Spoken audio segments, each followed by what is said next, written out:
to rise for the presentation of the color by the Grafton Job Corps Color Guard, and then please remain standing through the pledge and the singing of the national anthem.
Troop 114 Boy Scout members, please come forward to lead us in the pledge.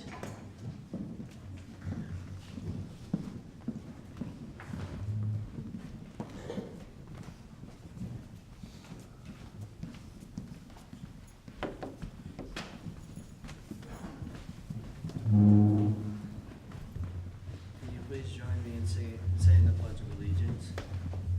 Allegiance to the flag of the United States of America and to the republic for which it stands, one nation, under God, indivisible, with liberty and justice for all.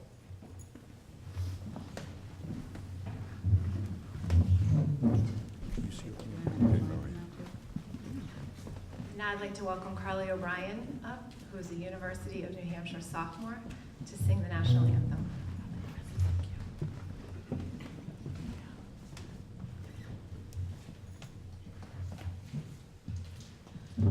Oh, say, can you see by the dawn's early light what so proudly we hailed at the twilight's last gleaming, whose broad stripes and bright stars through the perils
morning, everyone, and thank you for joining us here on our 4th annual Armed Forces Day celebration, where we pay tribute to the active and retired servicemen and women for their selfless dedication and commitment to protecting our freedom here and around the world. Despite the fact that our military members are serving around the world protecting our freedom, we oftentimes only hear of service members when there is a loss, or at Memorial Day or Veterans Day, and when we have days of remembrance and reverence. And we began this Armed Forces Day celebration 4 years ago because we wanted to make sure that not only were we thanking our active and retired military members, but we were illustrating to the next generation the nobleness and the selfless service that people give to protect the freedoms that we hold so dearly here in our country. So today is an opportunity to celebrate all military service and honor those among us in our communities that have committed themselves to a life of service and sacrifice. Today is an opportunity for our next generation to sit with those who served and offer words of gratitude. And that is one of the reasons why we incorporate our youth so much in this program today, so that they can be part of thanking all of you who have served us so many years and so well. And while those who are chiefly responsible for protecting our precious freedom are here today, it is those of us who haven't served who carry the responsibility of ensuring that we are always showing our deep gratitude and understanding of all that you have done and all that you have sacrificed in your own lives to make sure that here at home in this country, we can always do what we cherish most, which is to have the freedom to live amongst each other. Could I please ask all retired and active military members to please stand so we can acknowledge you and give you a round of applause this morning.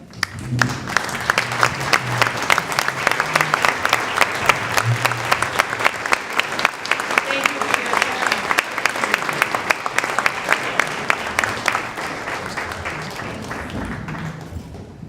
I'd also like to acknowledge that even though there are those who sign up and they serve our country, it's their families who are also serving our country at the same time.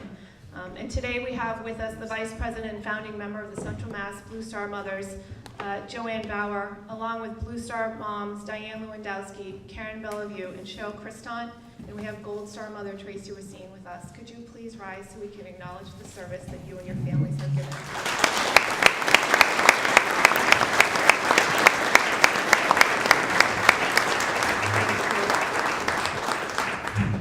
Finally, I'd like to ask, we put this on as the Central Mass Veterans Service District, and I would like to ask that the current and former service agents in our communities and the directors please stand so we can acknowledge you. Adam Costello.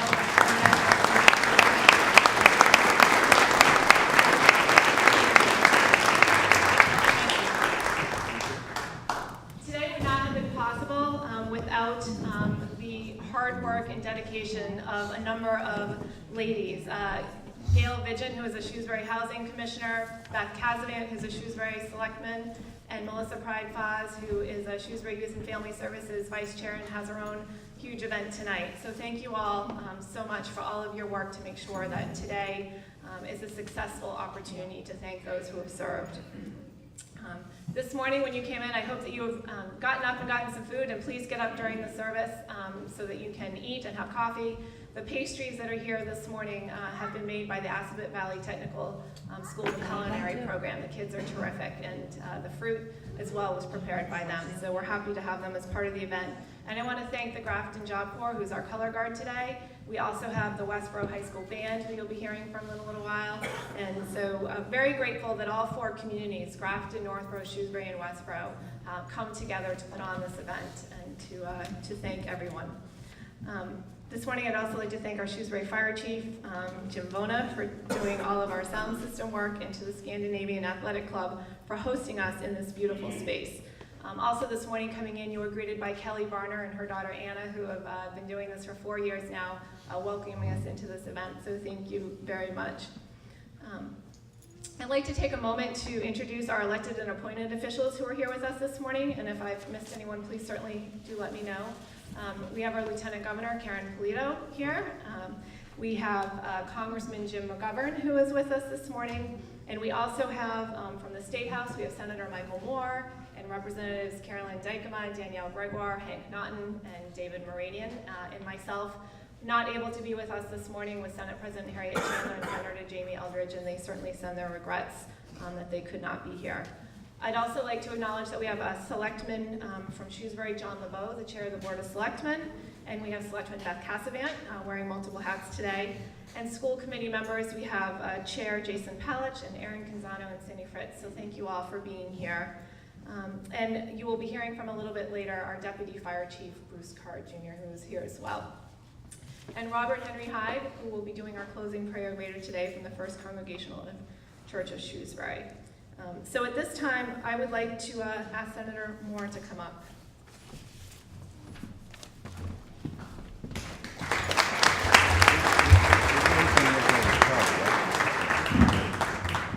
Thank you. You hear me? Thank you. If we just give Representative Kane a round of applause for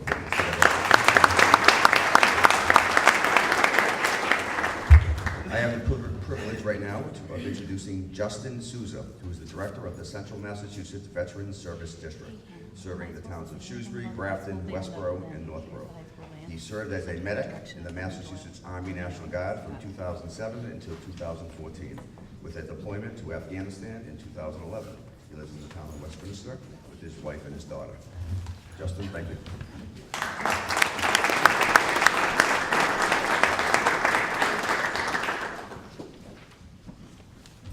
Good morning. Can you hear me okay? I'm giving a brief history on the Armed Forces Day. After the American Revolution, the American people feared a large standing army because of their recent experience with the British.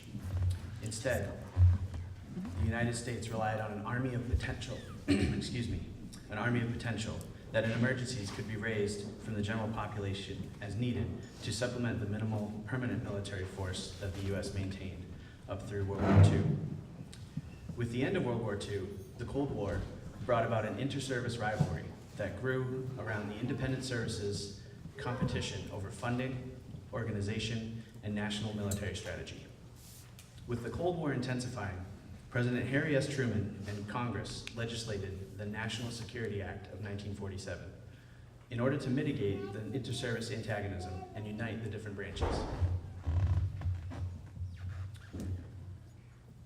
The War Department, which had existed from 1789 until 1947, was split by this act into the Department of the Army and the Department of the Air Force. Together with the Department of the Navy, this act formed them into the National Military Establishment under the control of the Secretary of Defense. The act was amended in 1949, renaming the National Military Establishment to the United States Department of Defense. With the U.S. military now under one centralized department, it made sense to replace the separate Army, Navy, Air Force, Marine Corps, and Coast Guard days with a single unified day to honor the various services together. On August 31st, 1949, Secretary of Defense Lewis Johnson announced the Armed Forces Day would replace the individual celebrations for the different military branches.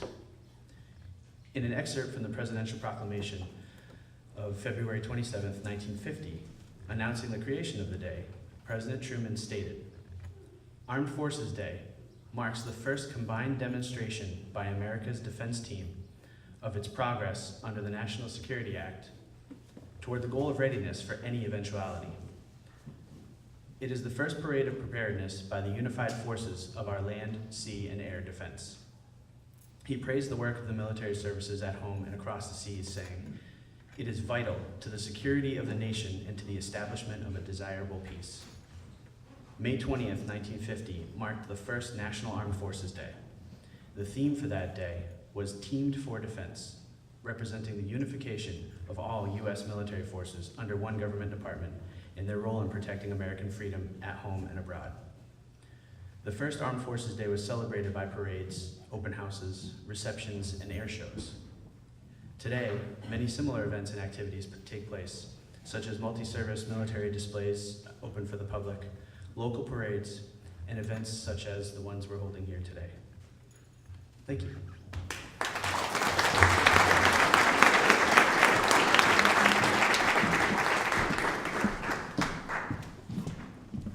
Good morning. I would like to first recognize and thank all of our veterans veterans and active duty military who are here today. A special recognition, of course, to all of our Gold Star families for the tremendous sacrifice that you've made to our country for all of us.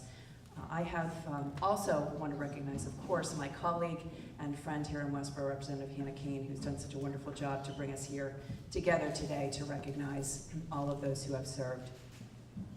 I have the great honor and pleasure of introducing our congressman, someone who has been a friend to this region and to all of us for a very long time. He has been here every year for the 4 years that this has been held, and continues to come back and support our military. He is also the sponsor of the Wounded Warrior Service Dog Act in Congress to support our veterans with post-traumatic stress disorder. It is my honor and pleasure to introduce our Congressman, Jim McGovern.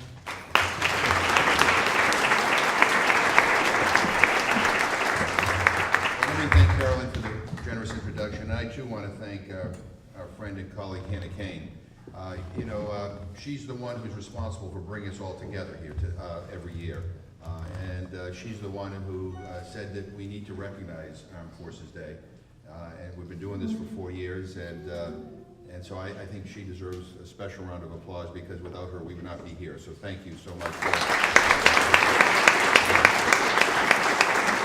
Happy to be here with my colleagues and Lieutenant Governor Karen Polito, and to all of those in this audience who have served our country and who currently serve our country. From the bottom of my heart, thank you very much. And to our Gold Star families, we can't thank you enough for your sacrifice, and you will always be in our prayers. I've always believed that we live in the greatest country in the world. We have such incredible values here. We are free. People can say whatever they want. People can believe whatever they want. And sometimes I worry that we take our rights and our freedoms for granted. But not in this community. The fact that everybody is here today demonstrates loud and clear that nobody takes our freedoms and the values and the traditions of our country for granted. And those of us in elected office have a special obligation. One, to support our men and women who are serving currently, but also to be there for our veterans. It bothers me greatly that still we have a high population of veterans who are homeless. We have veterans who are suffering from post-traumatic stress and other service-related illnesses who oftentimes don't get the care that they need. We have veterans, who are trying to find jobs after they return from service, and they struggle. And we have a special obligation to try to meet those needs. And so I just want everybody here to know that I am grateful for the service that you have provided. I have 2 young children, a son who I guess not young anymore, he's in college, and a daughter who's 16, going on 30. And there's not a day that I don't wake up and thank God that they were born in this country. And I don't ever for a moment forget that they live in this great country because of the sacrifices of the people in this room and people all throughout the country. So in any event, I'm here just to say thank you, and we can never thank you enough, but I'm really honored to be here.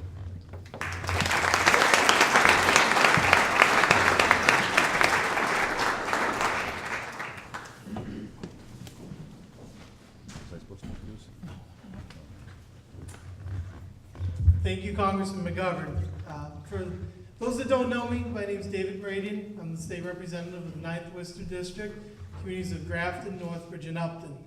And I first want to thank Hannah as well for everything that you did to put this together, and for all of you who have served, who are serving, or the families of those who have served, especially those who have given the ultimate sacrifice. Thank you for taking a couple of moments out of your day to be here to recognize all that you do.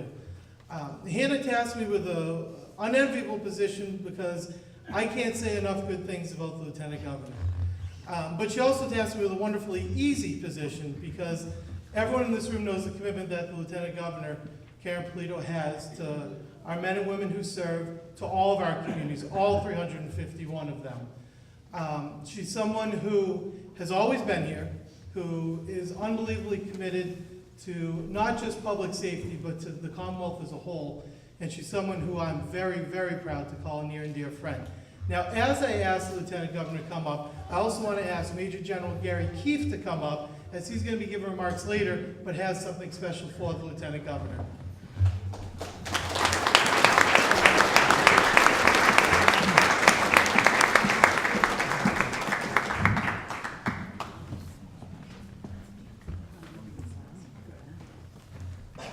So I just wanted to take a couple moments to present the Lieutenant Governor with a print that we've been trying to get her since December 13th, which is the birthday of the National Guard. So we figured since you're kind of close to home today, we can get it to you. Maybe you can get it to the house or to the office. But as we all know, Lieutenant Governor, there is no one that is a stronger supporter, not just our Massachusetts National Guard, our Gold Star families, our veterans, but all men and women in uniform and first responders. Lieutenant Governor Polito has been at our send-offs when we send our folks overseas, when they've come home.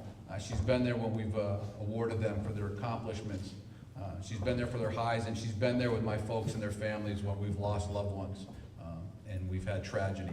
So, Lieutenant Governor, on behalf of the almost 9,000 soldiers, airmen, and civilians that make up your Massachusetts National Guard, I want to say thank you. And we're presenting you today with it's a National Guard heritage print.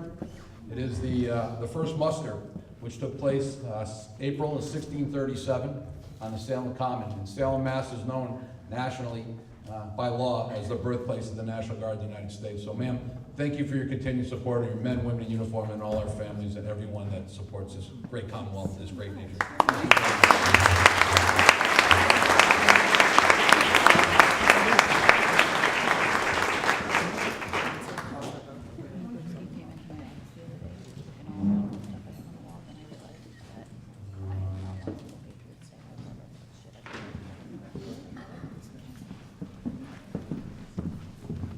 Well, good morning.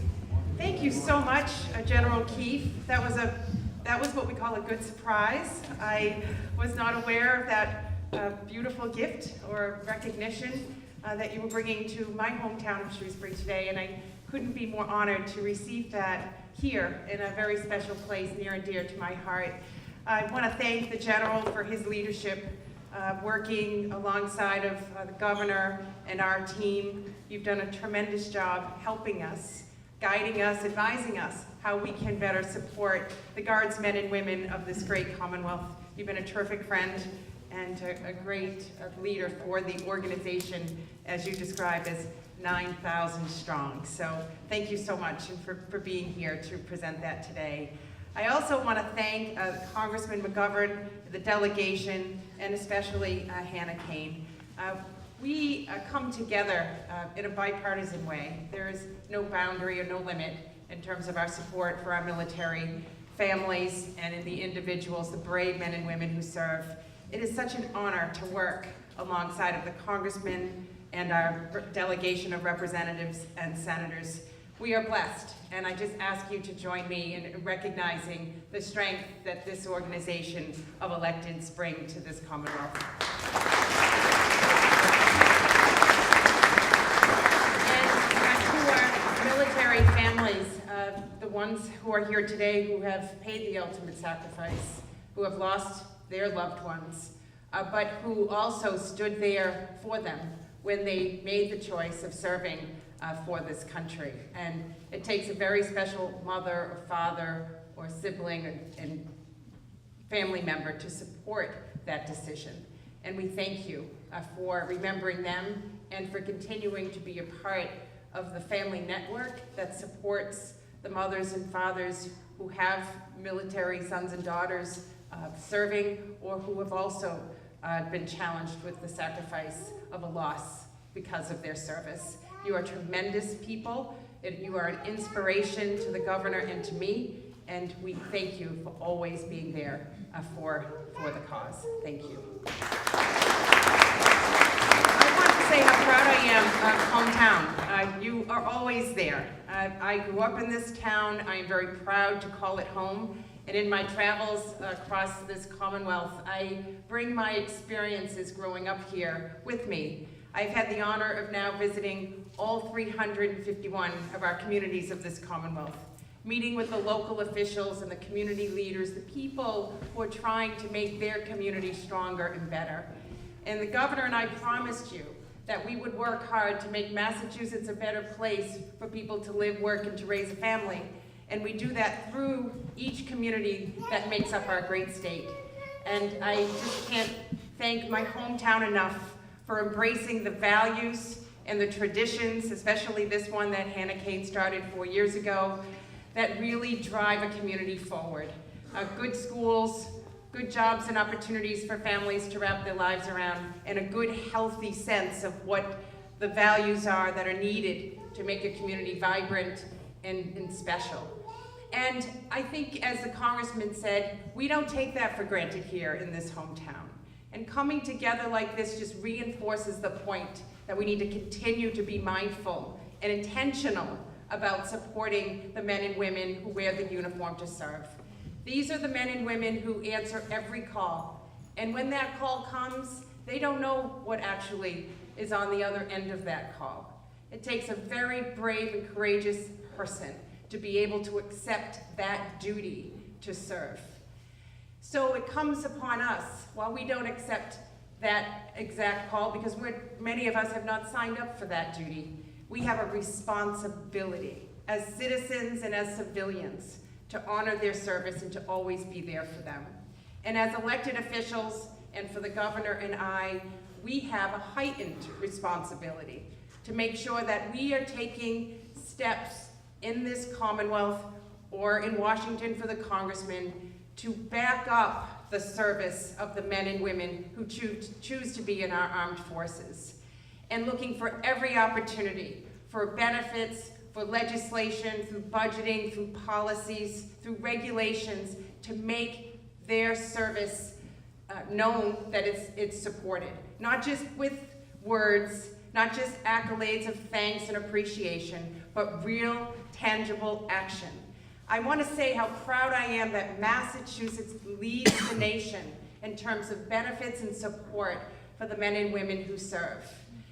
Whether it's working with the general and streamlining support for the National Guard, raising the minimum pay for active duty men and women to be on par with other states or maybe even better, to make sure that benefits for the Gold Star families are the best that they can be, and we made a correction over this past year, to make sure that homeless veterans are never considered homeless in this Commonwealth. We passed the Home Act with the leadership of Hank Naughton in this delegation here in Massachusetts.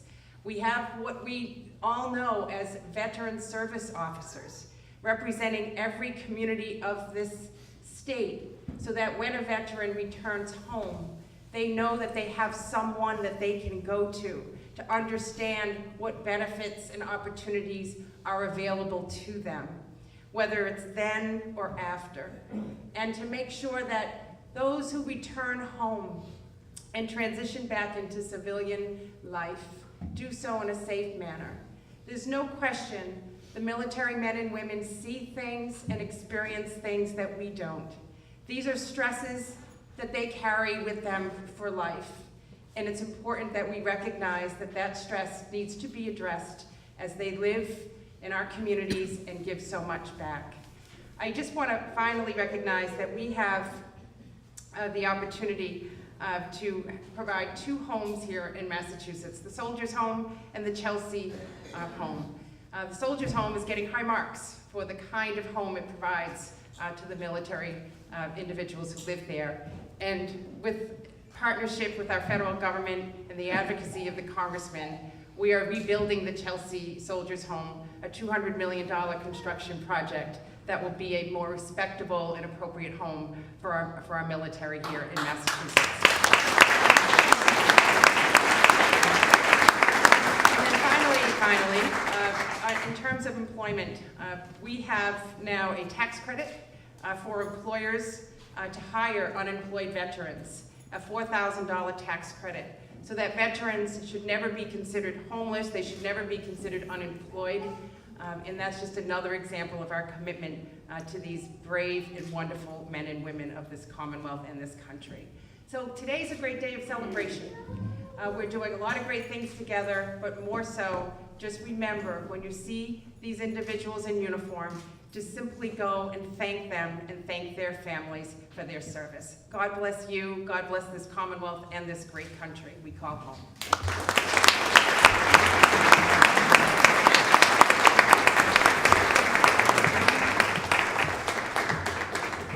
I would now like to ask Carly O'Brien to join us again to sing God Bless America.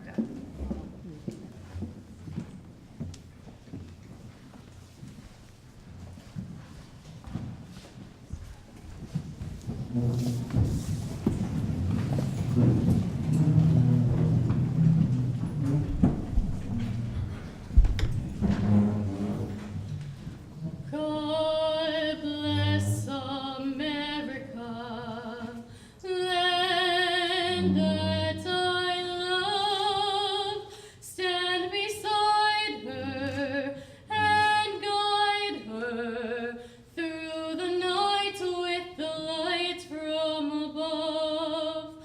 From the mountains to the prairies to the oceans white with foam. God bless America, my home, sweet home. From the mountains to the prairies to the oceans white with foam. God bless America, my home, sweet home. God bless America, my home, sweet home.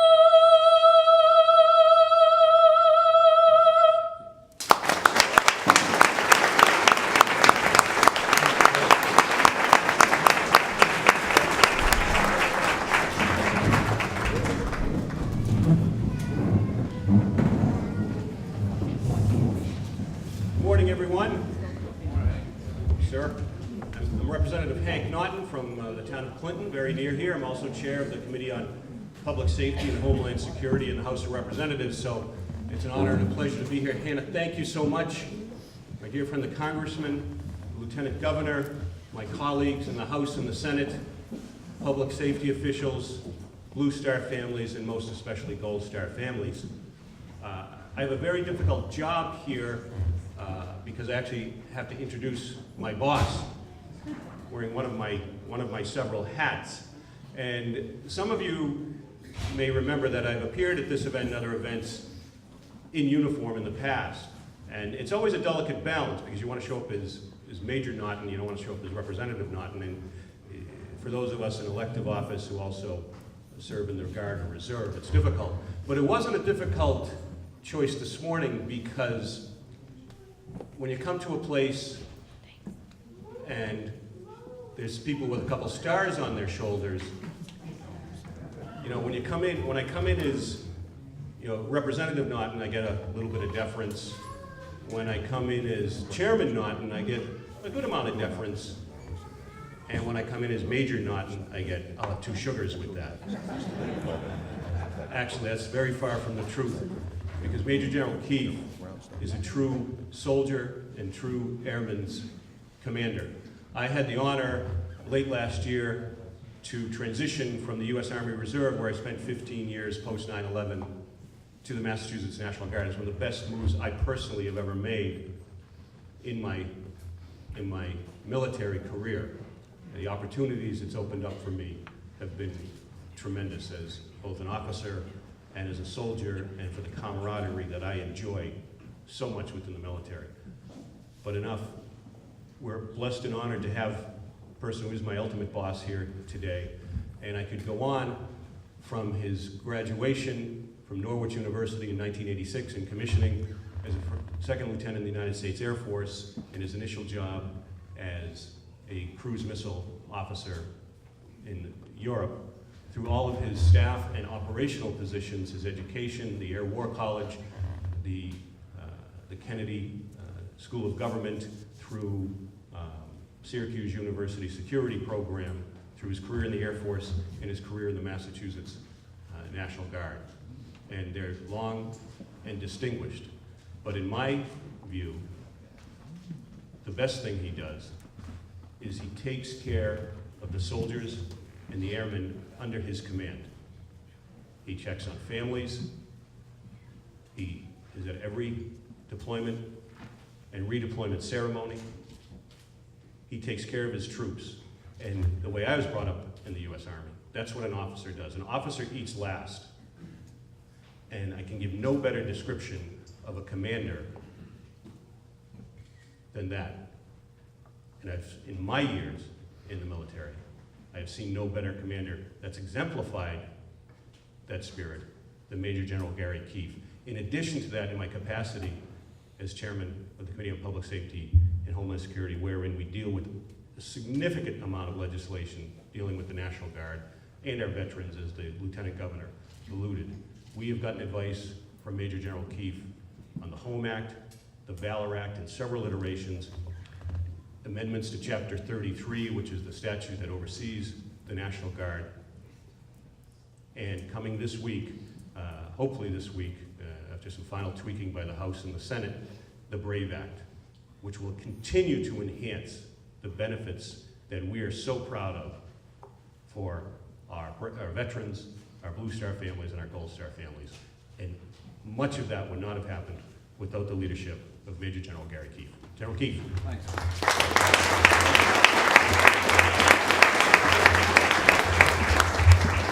Good morning, everyone. Thanks, Hank. Thank you, sir. Oh, hey, Rob, make a note. Make sure we get Hank promoted after this. those nice words. Hey, before I start, I do just want to echo what not just the Lieutenant Governor and Representative Naughton have said, and I know the folks at this table here live every day. Is I can tell you, as a 32-year military career officer who gets to interact with 53 other adjutant generals, Massachusetts does stand alone. And some of you have heard me say this before, but I can't say it enough. The success we have and the benefits we have here in this great Commonwealth are unmatched. And if you really think about it, we no longer have a strong active duty presence here in the Commonwealth, or really even in New England. I remember being a kid growing up in 1972, and I remember hearing Westover base was going to be closing, Otis base closing, Fort Devens is closed. And we've never, not just Massachusetts, but New England, we've never recovered from that. So it really does say something when a Commonwealth the size of Massachusetts, one of the original colonies, leads the way in military and veteran benefits for its veterans, its what little active component we have, its families, specifically the Gold Star families, and really its reserve component, of which the National Guard probably is the biggest and most influential in what you see in the street, because we don't have that active component. The folks you see walking around in their uniforms are reservists. You know, they're either Army Guardsmen, Air Guardsmen, or Naval Reservists, Marine Corps Reservists. So keeping that in mind, when you compare what we're doing with a state like Texas that still has a giant active duty component, it is really, really remarkable. And it is all attributed to the bipartisan teamwork as the Lieutenant Governor and the Congressman and each of these state representatives and Senator Moore, and the entire team, regardless if there's an R or a D next to their name, that they come together and make sure it takes care of each and every service member of their family every year. And every time something needs to be looked at, they put down what they're doing and they do what needs to be done to take care of the military and our families and our veterans. So thank you so much for doing that all the way around. Give them a hand, they deserve it. So I just want to say it's an honor and privilege to join you all today. And I certainly want to extend my thanks to everyone for taking time out of their busy day. The legislative delegation, Congressman McGovern, Lieutenant Governor Polito, who took off, thank you for taking time, especially Hannah. As I said earlier, thank you for doing this. 32 years I've been in the military, and I've never been invited to or ever attended an Armed Forces Day ceremony, ever. You know, I think like a lot of us, I see on my social media, it's Armed Forces Day. I didn't really know what Armed Forces Day really was. I did some research. Justin gave me a little bit more education as part of his speech this morning, but you know, Armed Forces Day is really, it's looked over because of Memorial Day, which is our most solemn military observance. So thank you. Thanks for doing that. I also want to thank the folks at Shrewsbury. This is about the 7th time I've been in this facility, and I'll tell you, I've got 2 of my units. They have their Christmas party here every year. I'm here when Bill Moore does his Project New Hope stuff. This is a great, great facility, but Shrewsbury is a great town, and that combined with the fact that I can honestly tell you, I live out in Northampton, Massachusetts. I get to see a lot of military events, and I'm kind of my wife calls me the ultimate scorekeeper. I keep track of who's doing what and who's not doing what. And I can tell you, Worcester County is unmatched when it comes to support of not just military families and veterans and service members, but as first responders as well. So I want to thank you all for setting a very, very high bar that I'll tell you, there's not another county in the Commonwealth, in my opinion, that can match that. So thank you for doing that. And you all deserve a hand for that. So since our nation's founding, men and women have sacrificed themselves to safeguard American freedom, selflessly putting the needs of the nation above their own personal safety. It has been that unselfish service that has historically defended and preserved our democratic way of life and contributes to continued global peace and stability across the world. As we approach Memorial Day, originally referred to as Remembrance Day, in every community and every country, citizens are committed to remembrance. What's important about remembrance in this great nation of ours is that it's a common thread that runs throughout American history to ensure all citizens appreciate that the freedoms they receive continue to characterize the republic they were earned and defended through the service and sacrifice of countless Americans and their service members. From the earliest days of our history, American service members have sacrificed themselves so that others may always live in freedom. I ask everyone present today to remember that even as we celebrate our military here at home, members of your Massachusetts Army and Air National Guard, along with their peers from the active duty components of the Army, the Air Force, the Navy, the Marines, and the Coast Guard, are supporting federal military missions throughout the world, as they have supported every American military mission throughout our nation's history. That's important to keep in mind. We are still a nation at war, and men and women have continued to respond to that call. Now, I know we had all the veterans and anybody that's actively serving stand up a little while ago, but if you're a Vietnam veteran right now, since we're celebrating the 50th commemoration of combat action in Vietnam, if you're a Vietnam veteran, I'd like you to have you stand up again, because we cannot thank you enough. So please, if you're a Vietnam vet, please stand.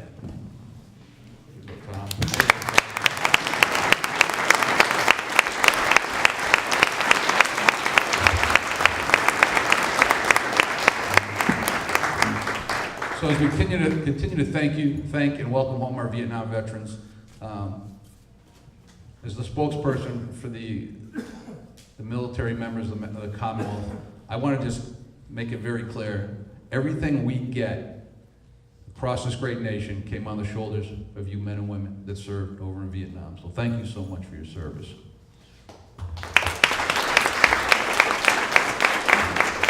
So your Massachusetts National Guard has the unique honor of being deemed the nation's first. And that's not merely a slogan or an idle boast. The history of Massachusetts National Guard is the history of the American military. Before there was an America, there was a Massachusetts National Guard composed of militia. In April of 1637, the first colonial muster of troops was held in the Salem Town Green to gather a militia for the common defense of the colonists. That first small gathering of men and muskets evolved over time, ultimately becoming part of the Army of Minutemen who fought the Revolution to establish our republic. They continued on and joined the defense of the Union during the Civil War, served Europe during both World War I and World War II, and have been in every other American conflict since that time. The oldest serving units in the United States Army trace their lineage back to that spring day in April on Salem Column in 1637. And those units still serve as components of your Massachusetts National Guard. Their legacy is one of honor and service, pride and patriotism, and drives nothing less than mission success each and every day, and resonates with each of our service members. Our history is not yet unfinished. Every day of every year, Massachusetts soldiers and airmen are committed to the defense of America. Since September 11th, 2001, literally thousands of Massachusetts service members have deployed in support of the federal mission that they continue to fight today. And during the past year alone, Massachusetts soldiers and airmen from the Guard have deployed and supported peacekeeping missions in Egypt and Kosovo, provided aviation support in Kuwait, Afghanistan, and Syria, mentored and educated military allies in Paraguay and Kenya, continue to guard troop in Guantanamo Bay, Cuba, and continue to maintain a year-round aerospace alert mission that provides the primary air defense for the American homeland from the border of Canada down to the Washington, D.C. area. In addition, your National Guard continues to provide well-trained troops and ready equipment to respond to national disasters throughout here in the Commonwealth when called upon by Governor Baker. While specifically designated days like Veterans Day, Memorial Day, and today Armed Forces Day are important reminders to formally honor and thank our service members, veterans, and our war dead, we must ensure that our commitment to our service members is woven into the fabric of our civic life and enshrined in the policies and practices of our communities, our government, and our businesses. Our actively serving military members, our National Guard and Reservists, and our returning veterans often have to deal with serious issues related to their military service, such as unemployment and underemployment, post-traumatic stress, and the challenge of reintegrating into civic life of the communities where they live long after long and arduous deployments. Each of us has an obligation to assist these American heroes and to ensure that they share equally in the societal benefits they've risked their lives to preserve each and every day. Our commitment must be more than one day, it must be every day. Moreover, I ask you to remember that for every military member in service in the Commonwealth and the nation, there is a family that also serves. Our military families, our spouses, parents, siblings, children, they know the hardship of separation from a loved one and the worry that accompanies every deployment and call to duty. There is no doubt that our military families, especially our Gold Star families, serve and continue to sacrifice alongside our military service members. As we celebrate Armed Forces Day today, I ask each of you to also think of those thousands of military families who are the foundation of our military way of life and the reason so many of us continue to serve the Commonwealth and this great nation. As we heard earlier, the original Armed Forces Day was celebrated May 20th, 1950, to commemorate the unification of all military services under the Department of Defense. As we heard, the theme of that first year was Teams for Defense. From that day to this, your Army, Navy, Air Force, Marine Corps, Coast Guard, and especially most important, your Massachusetts National Guard, each with a different mission skill set, has worked together toward the common goal of establishing that our great nation remains a beacon of safety, freedom, and prosperity for the world to look upon. We in the Armed Forces serve out of love for the country and a deep commitment to the ideals of our nation, first recorded 242 years ago by our nation's founders, that all men are created equal, endowed with certain unalienable rights, and that to secure these rights, governments are instituted deriving their just power from the consent of the governed. We defend the nation not for ourselves, but for all Americans, so that generations not yet born will know the benefits of life, liberty, and the pursuit of happiness. So may God bless and protect the members of our nation's armed forces. May He continue to bless our great Commonwealth of Massachusetts. And now and forever, may God bless these great United States. Thank you for taking time out of your day, and thank you for your always continuing support, the men and women who wear the uniform. Thank you.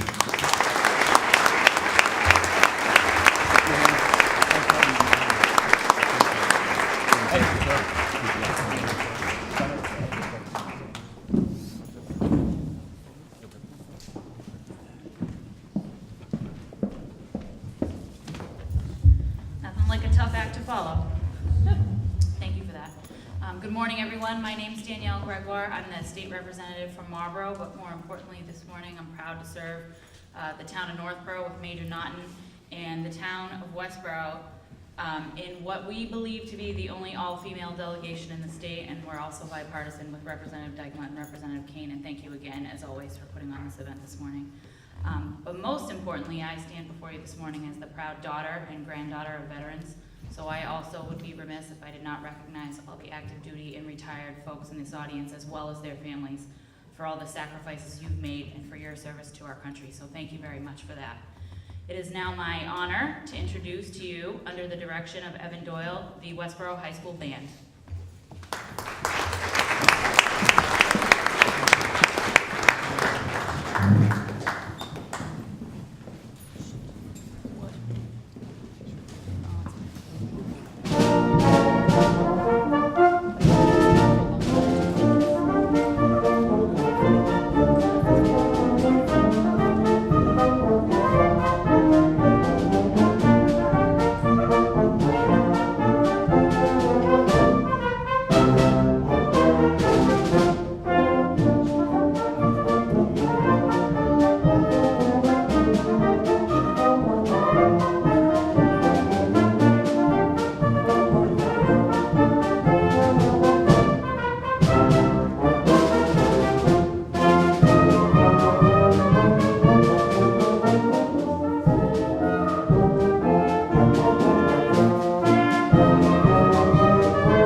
That was wonderful, thank you. It is my honor now, I'm going to introduce Representative Hank Naughton back up here to talk about the U.S. Army, and then we're going to hear about each branch of the military, and then have a poem read by the student. Some do, yeah. Thanks again, Hannah, and I don't think I could do much better job than General Keefe did laying the foundation for speaking about the U.S. Army, because really its home is here in Massachusetts in 1636. It's founding, and it's the first gathering on the Salem Green in 1637. But I firmly believe, and to paraphrase the general, the story of the United States Army is the story of the United States of America. From its founding here, through its work in the Revolutionary War, leading this country through the early wars of the Republic, the War of 1812, through the division of the Republic and the War of the Civil War. The Army has always led the way to keep this nation united, and it has always been an incredibly adaptable force. It is either through need or through learning from mistakes.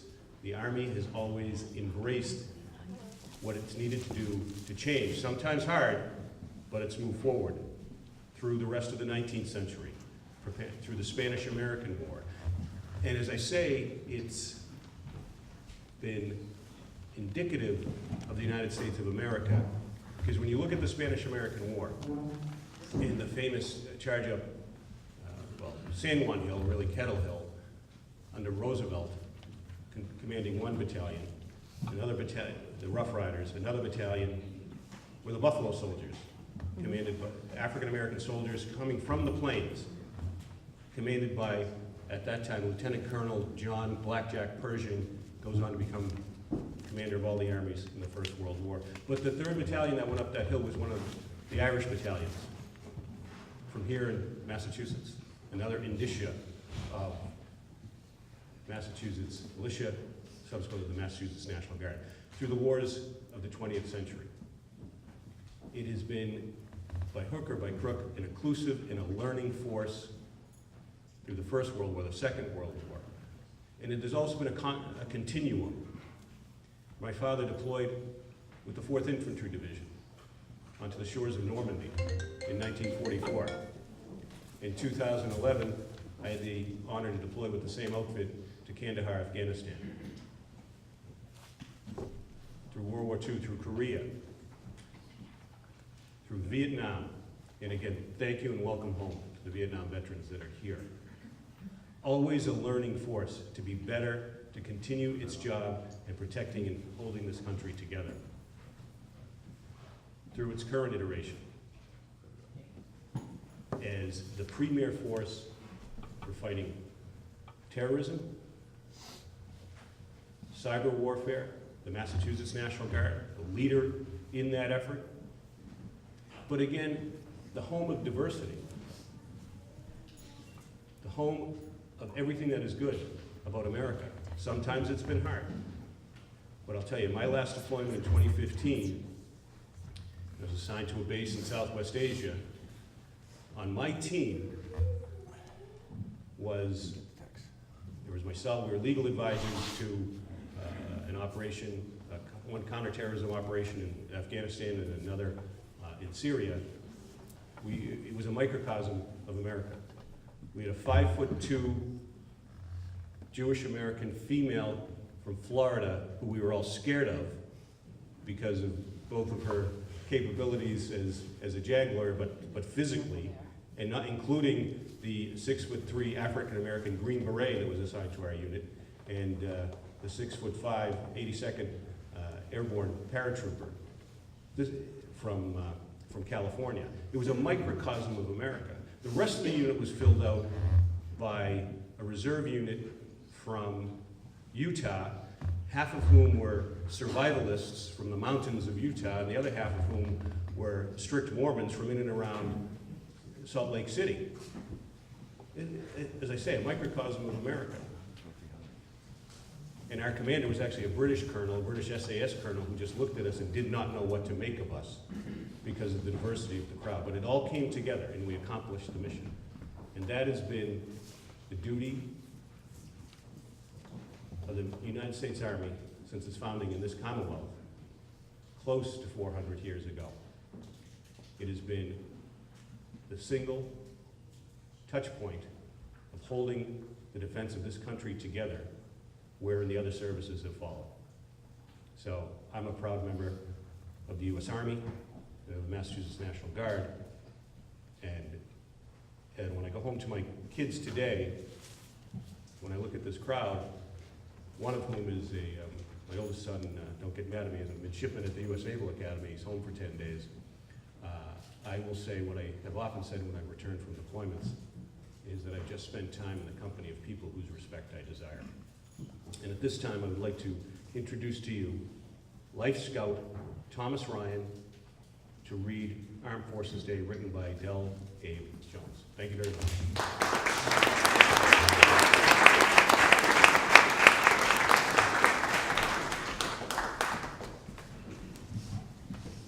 Thanks for being here, Thomas. Thank you.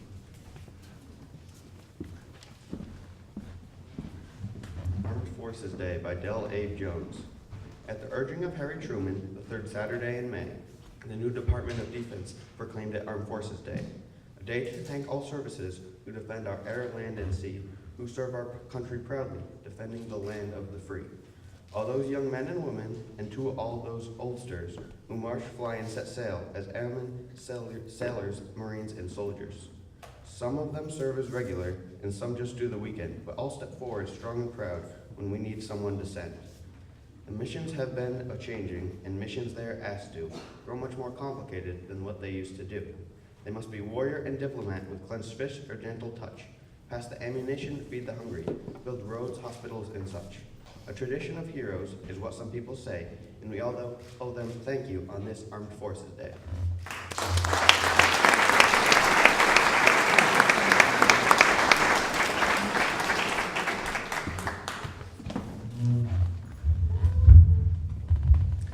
Good afternoon.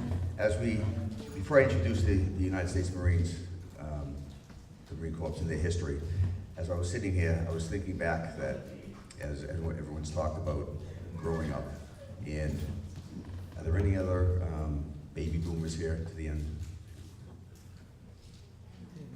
Well, you think back to growing up, what military strife or conflicts or wars did we face? I think the hardship that we had to face were, as you talked about, were the Vietnam veterans coming back and the mistreatment that they received. And I think as a son of a Korean War and World War II veteran, being able to be part of a generation that didn't have to go off to war, but we are now able to pay back and respect the services and the sacrifices of the previous generations. I'm honored to be part of the legislature, and as my colleagues and the Adjutant General spoke of the Massachusetts legislature, where we are #1 in the country as the benefits, and every year we do legislation trying to support them. The other thing I wanted to point out, and I hate to, it's not a quiz, but how many World War II veterans do we have here? Or Korean War? We have one World War II?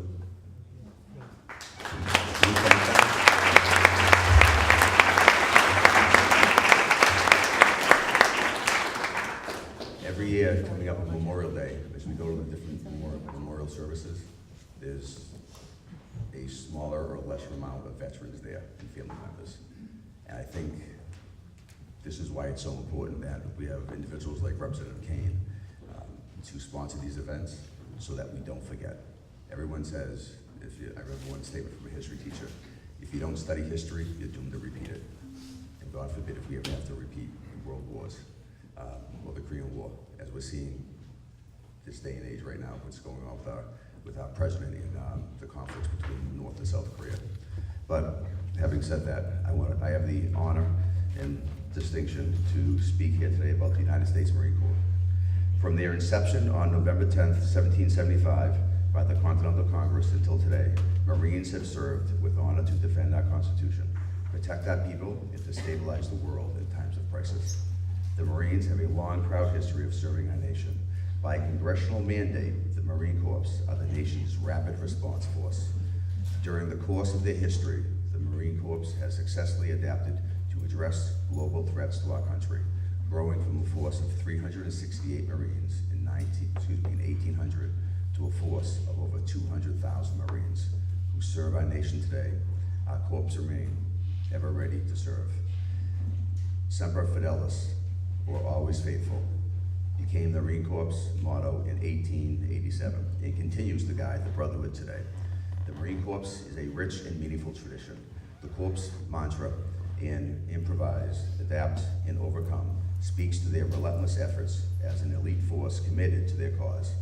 Be it a conflict or a humanitarian relief effort in air, on land, or at sea, our Marines continue their legacy of service with discipline and valor. Our nation owes a debt of gratitude to all our veterans and those who serve today to protect this great country. So if we can give a round of applause for our Marines.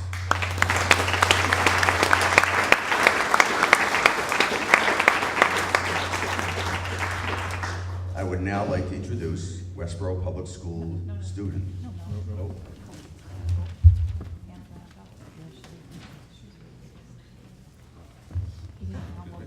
Shrewsbury Public Schools. Caitlin Kane.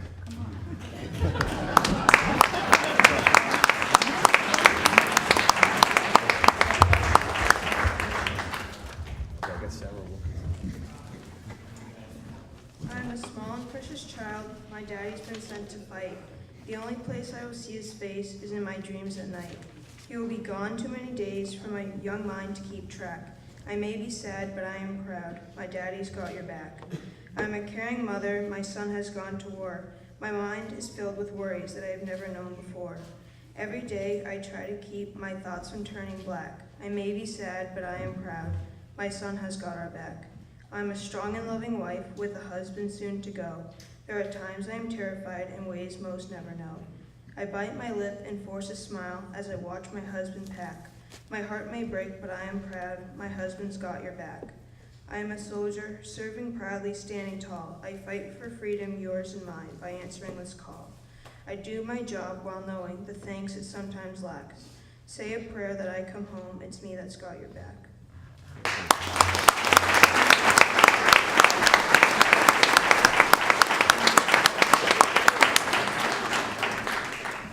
It's almost like she wants to do that.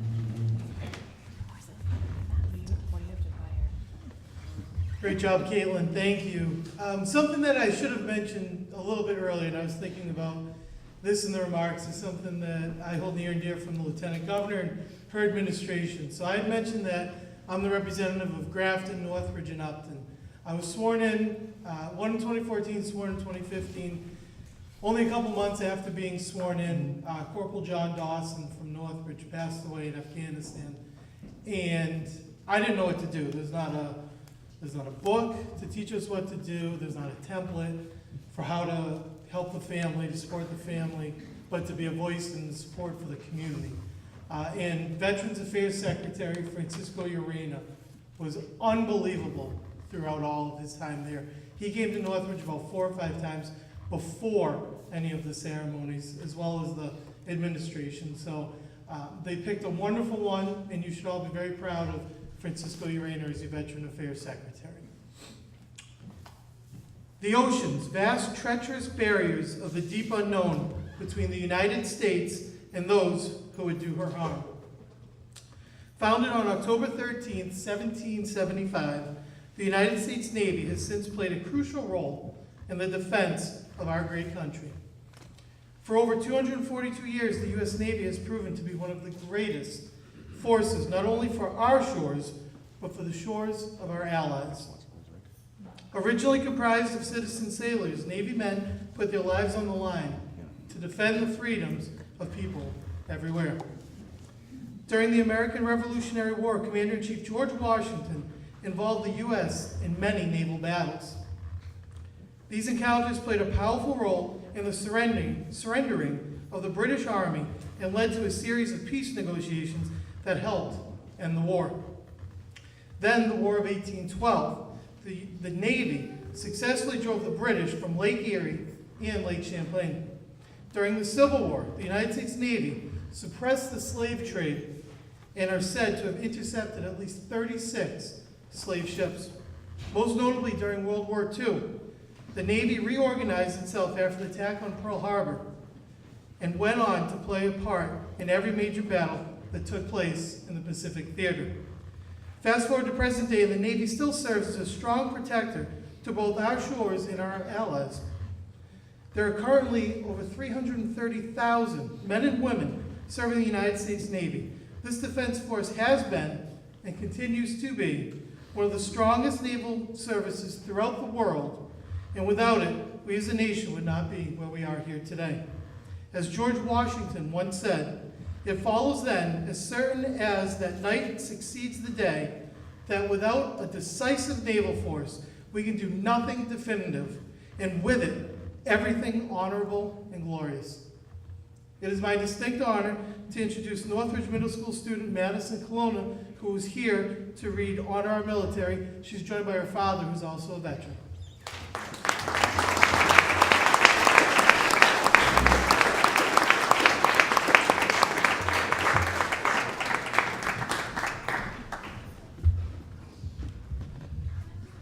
Let's honor our military, the men and women who serve, whose dedication to our country does not falter, halt, or swerve.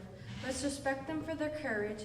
They're ready to do what's right, to keep America safe so we can sleep at night. Let's support and defend our soldiers, whose hardships are brutal and cruel, whose discipline we can't imagine, who who follow each order and rule. Here's to those who choose to be warriors, and their helpers good and true. They're fighting for American values. They're fighting for me and you.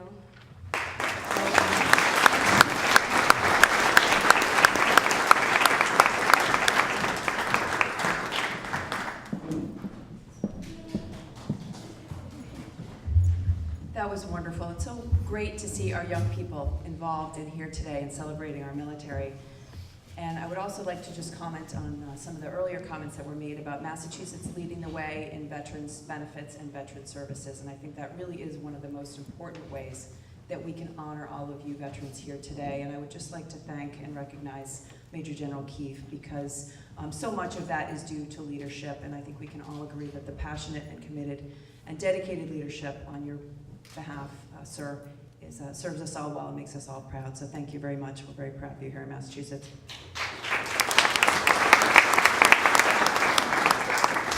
I have the great honor and privilege of representing the U.S. Air Force here today. I am the proud daughter of a U.S. Air Force pilot, and I know he would be thrilled that I was here today representing him in his branch of the military. Are there any Air Force folks here today in the audience? Excellent.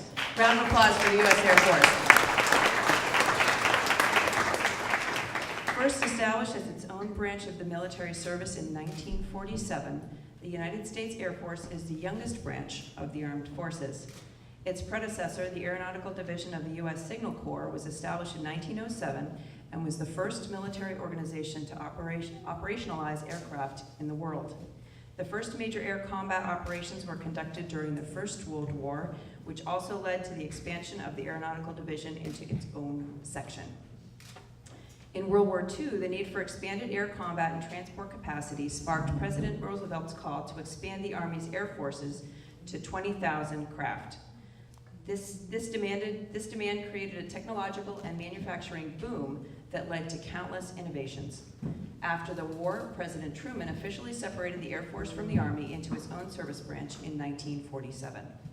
Today, the Air Force has over 300,000 active duty servicemen nationwide, including 12,000 pilots. 19.5% of Air Force personnel are women, including 20.7% of its officers.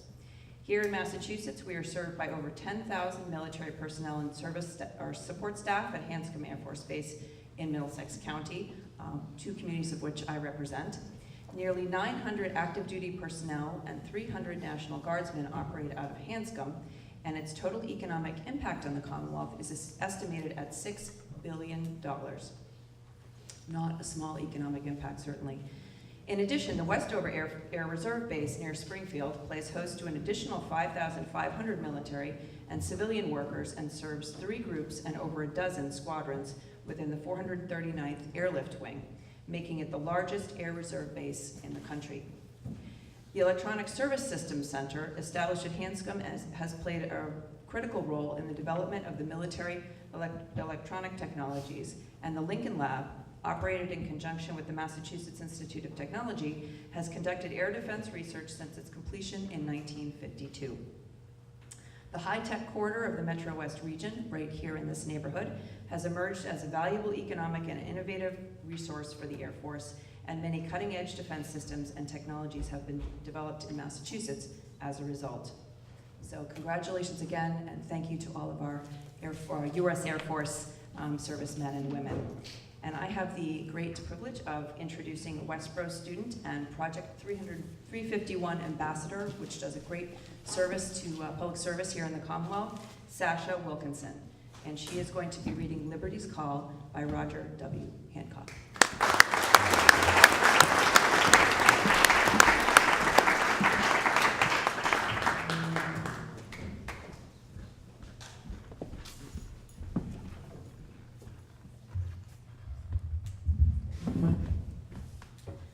Americans' flags fly so proud, flying free, reminding all. Enjoy American freedom, financed by liberty's price, sacrifice of founding fathers, casualties of men today, men in military serve, maintaining freedom you enjoy. Assignments matter not at all, whether service duty calls. Danger within the firefight or support of those who do. Women signed to serve as well, nurturing our liberties. Families of those who serve pay a price in fear and dread. Enjoy today the liberty, guardianship of those who serve. American flag, flying proud, freely prompting liberty's call.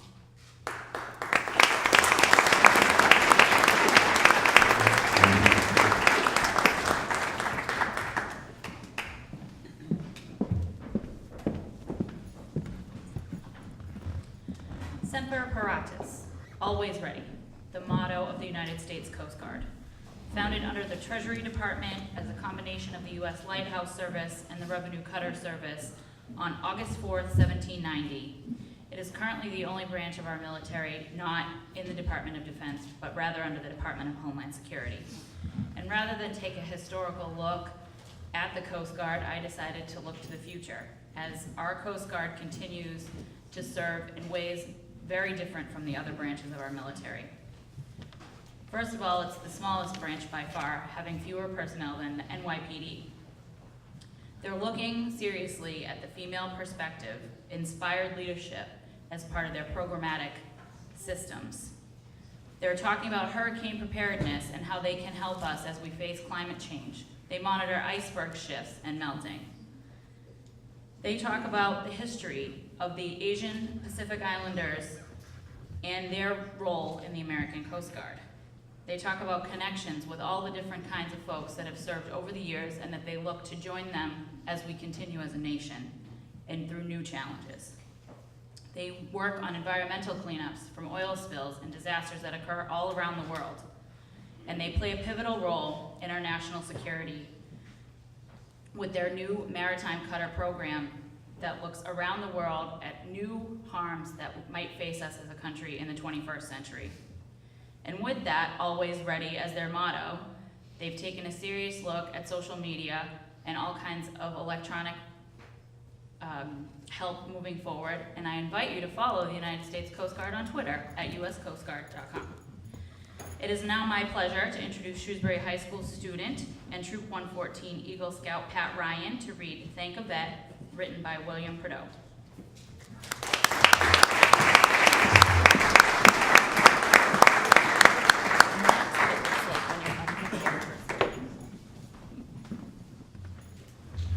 Thank you. And this is Thank a Vet by William A. Prideaux. Many people travel to our shores to escape their world of strife and leave their troubled lands behind to enjoy our way of life. But our way of life in America didn't come easy, so don't forget. If you love what we enjoy today, be sure and thank a vet. They shed their blood on foreign shores to help keep others free, and many never came back home to their wives and family. Many fathers, sons, and daughters still battle in distant sand.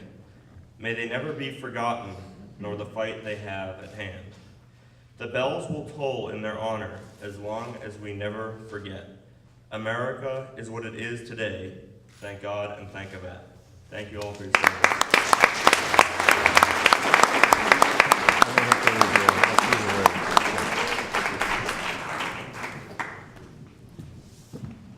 Now we get to the portion of the celebration that my colleagues enjoy the most, which is where I ask them to come up and join me as we sing the Armed Forces Medley. And I want all of you to sing along as well. And when we, if you are a veteran, or an active service member, when we get to your branch, please stand so we can recognize you while we are singing your theme medley.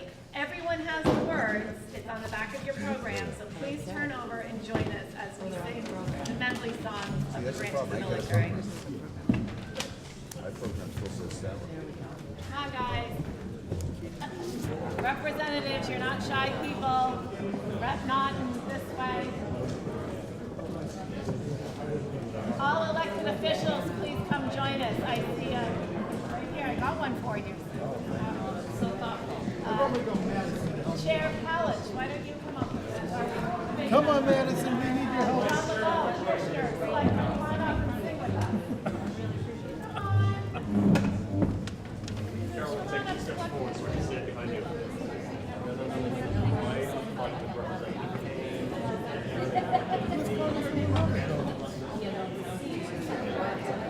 Can't sing good songs.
done, all. You're the ones looking for a new guy. So a couple years ago, when I first got elected, I was at the Department of Fire Services in Stowe watching a graduation of a fire class, and there were 22 members in it. And at one point, they asked all the members of the class who had served in military service to please stand, and half of that class of graduates from the Department of Fire Services stood, 11 of the 22. And it really struck me that not only do a lot of our people in public safety serve us each and every day in our community, but many of them had been former military members. And so I wanted to today incorporate in somebody in our communities who had been part of that service. And I had asked, I had asked Fire Chief Jim Bona, who in the Shrewsbury Fire Department, and he gave me Deputy Fire Chief Bruce Card as a strong example of that service. Deputy Fire Chief Bruce Card is a 1973 graduate from Shrewsbury High School, and upon graduation, he joined the Massachusetts Air National Guard, the 101st Air Control Squadron in Worcester, where he served until his retirement in 1998 at the rank of Senior Master Sergeant. Bruce was assigned to the Operations Section, working command, control, and communications, and throughout his career, he was awarded numerous ribbons and decorations, including the Air Force Commendation Medal and the Air Force Achievement Medal with the Oak Leaf Cluster. In 1976, while he was also serving in the Guard, Bruce joined the Shrewsbury Fire Department, working through the rank from private to captain and now to Deputy Fire Chief. And I'd like to welcome him here today to say a few words about service. Thank you.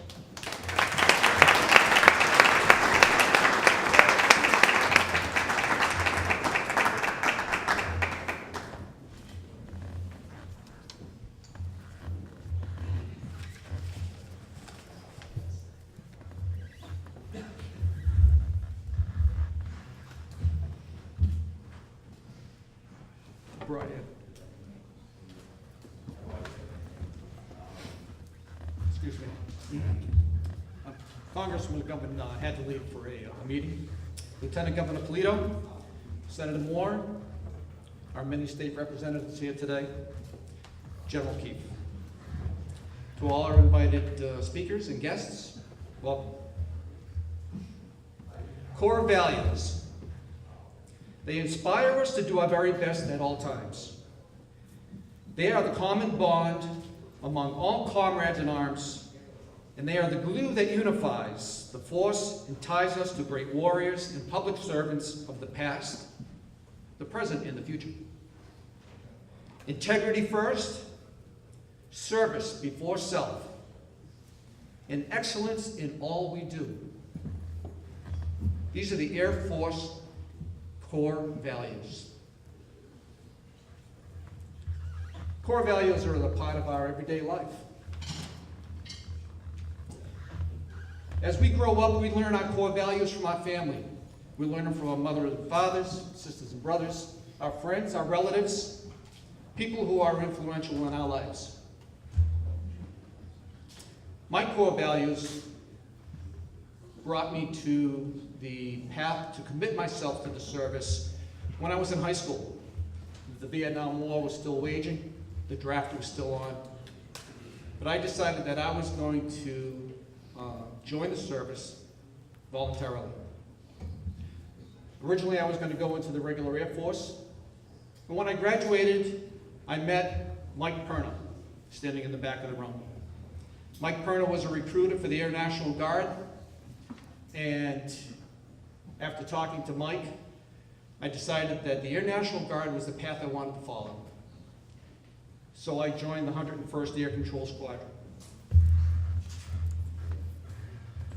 I didn't have this uniform on at the time.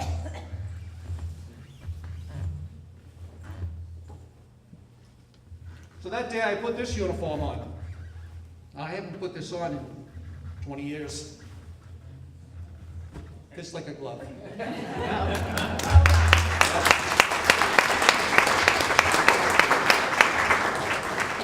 A little snug, but you know what? It feels good. It really does.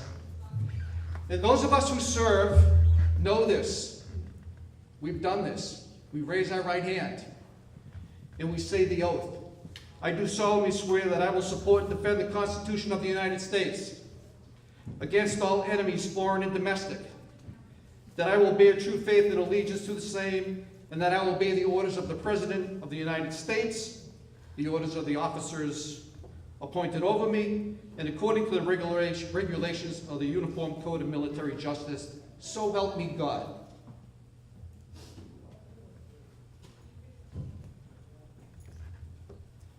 There is no duration defined in the oath. My core value tells me that I took that oath, and it's a lifetime oath. It doesn't come and go. It's part of me, it's part of my fabric. It's part of all of our fabric. Those of us who've served understand this. The men and women who have served the military, given their lives for the military and for this country, we understand these core values. We try to be mentors to all of those around us, to show our core values and to what we've sacrificed for our country and for everyone who lives here. In 1976, when I joined the fire department, this other uniform became part of my life.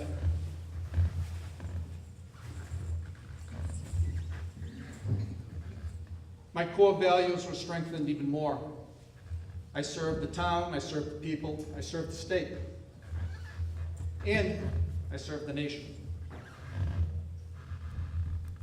Through that time, I saw many changes within the Air National Guard. Programs to support employers who support the National Guard. Family support became more active. My wife, who I met in 1985, she came into me being this way, so she thought this was, the norm. She didn't come in from the beginning. So in 1998, the military was going down through some changes, base closures and the like. And I had my extension letter. I could have stayed with the National Guard. But my core values told me at that time it was time to stay home, to be with my family, to raise my children, be with my wife. But I continued to work with the town. Core values. It's what America is all about. We share the same core values. It's a fabric that runs through every single one of us. Through my time with the National Guard, I supported the mission. I traveled the world, supported the mission in Europe, the Kosovo mission, counter-drug operations to the Caribbean, South America, and back home. Training in Massachusetts and the different parts of the country, always prepared. Core values were always there.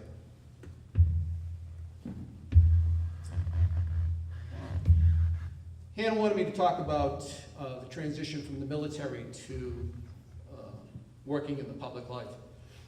There was no transition because I would put this hat on one morning and put this one on at night. And sometimes I go right back to this one the next day, only to put this one back on at night. Sometimes I would leave this one halfway through the day to serve this one. Because the mission in Worcester, being a radar support unit, that's what they required, so I was able to support it. I was very active with the National Guard. Many veterans, men and women, serve their country. They come back, they come to work, and we don't even know who the veterans are sometimes. They're humble, they just come back to work, and it's just part of them, it's their fabric. And they're everywhere. They're in the private sector, they're in the local towns, they're in all your different offices. They work in the garage, they work in the grocery store, the town hall, the fire station, the police department. They're businessmen, entrepreneurs, they're Boy Scouts, Girl Scouts, they're everywhere. It's who we are, it's our fabric. So what's next? A year from now, I'm going to take this uniform off. I'm going to retire. It'll be 43 years with the fire department full-time.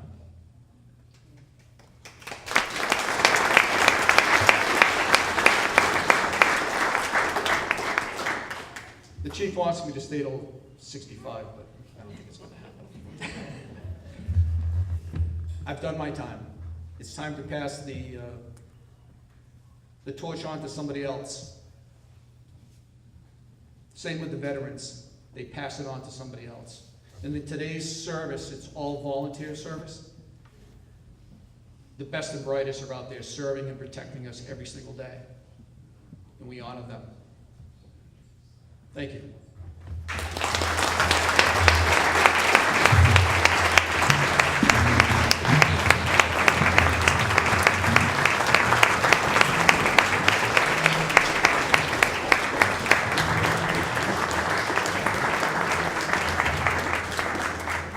Well done there. Now I'd like to ask Reverend Henry Hyde, who serves as the Minister of Congregational Life at the First Congregational Church in Shrewsbury, and who is a veteran of the Second Iraq War, which he served in the United States Air Force, to lead us in a closing prayer.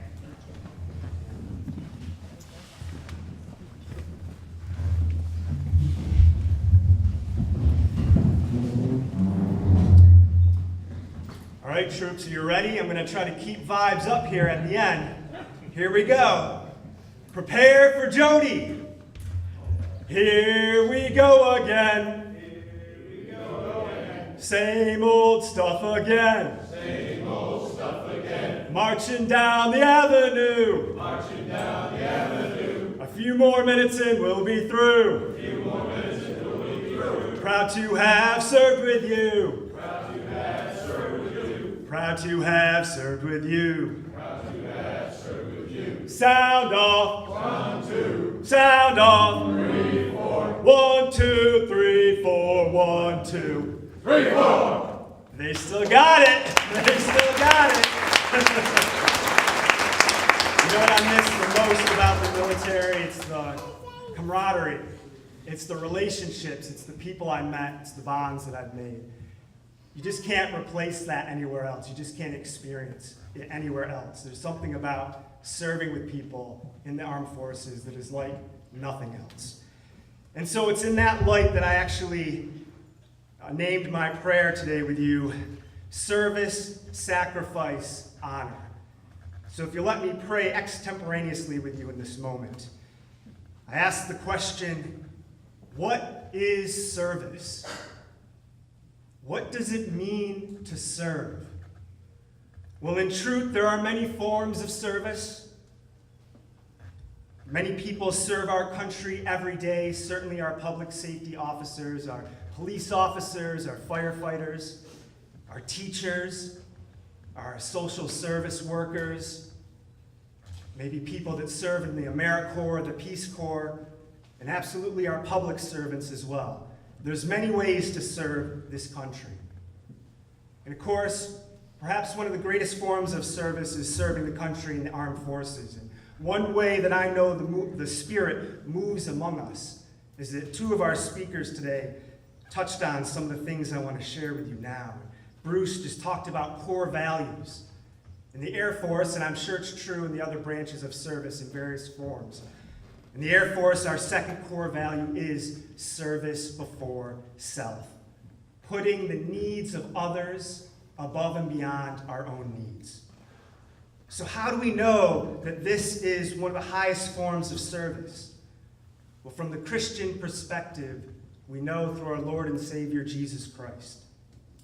For the Apostle Paul said that when God took on its divinity, it didn't exalt its divinity over us, but instead, Christ humbled himself, taking human form and taking the form of a servant, born as a child, the most vulnerable in our world, into a peasant family with no affluence or means. And he was raised in that family, and he spent his whole life serving others, putting service before self, even to the point of it costing him his own life, the death on a cross, one of the worst deaths that one could experience. And he did so for us. For God so loved the world that he gave his only Son, so that those who believe in him may not perish, but may have eternal life. It's through Jesus that we know what it truly means to serve.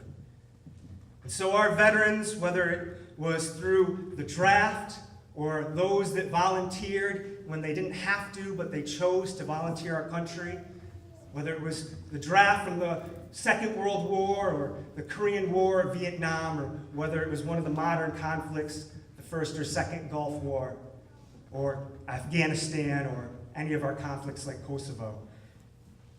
You all made the decision to serve your country even though you didn't have to. You answered the call.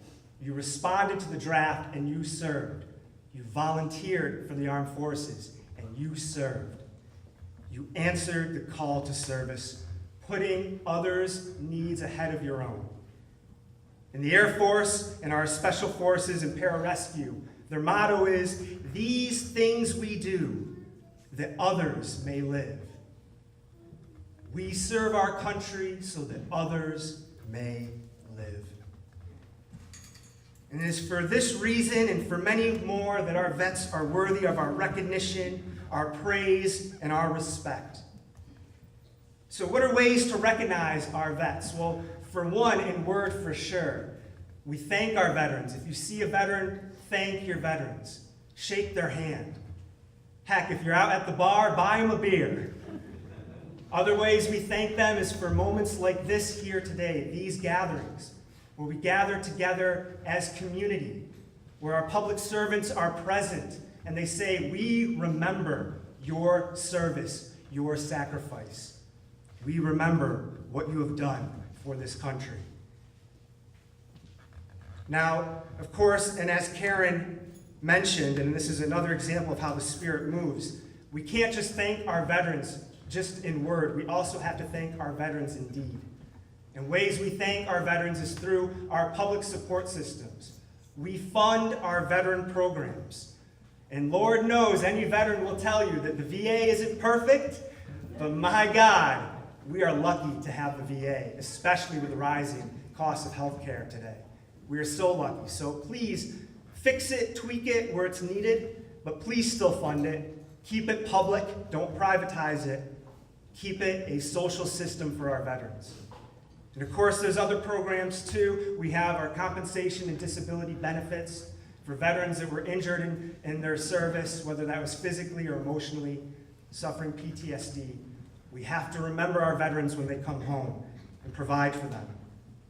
Also, our homeless veterans, providing housing for our homeless vets.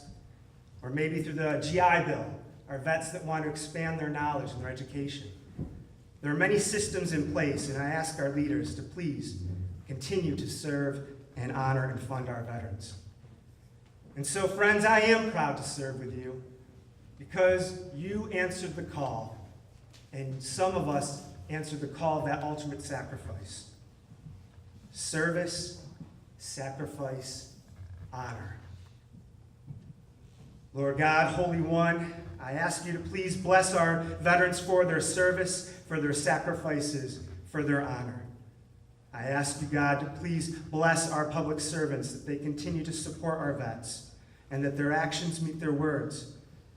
I ask you, Lord, to please bless our citizens, that they continue to honor and welcome our veterans when they come home.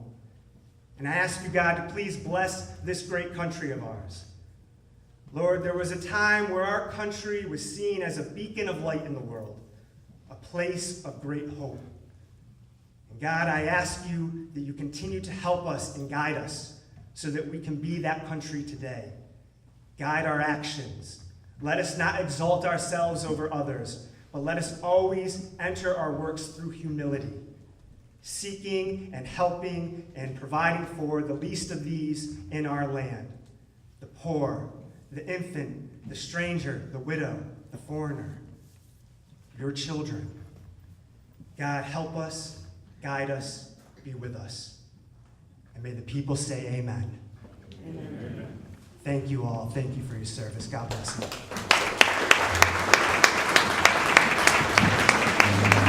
Now please remain standing as the Grafton Job Corps Color Guard comes through to retire the colors.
On behalf of all my colleagues, I thank you all for being here today, and I would like to just close by letting you know that the 12th annual Private First Class Brian Mogan Memorial Ride for the Fallen will take place here on Saturday, June 16th. His mom is here with us today. Thank you for your son's service and for your family's sacrifice. And I'm going to leave this flyer in the back for anyone who would like to donate in memory to somebody who gave their all for our country. Thank you so much.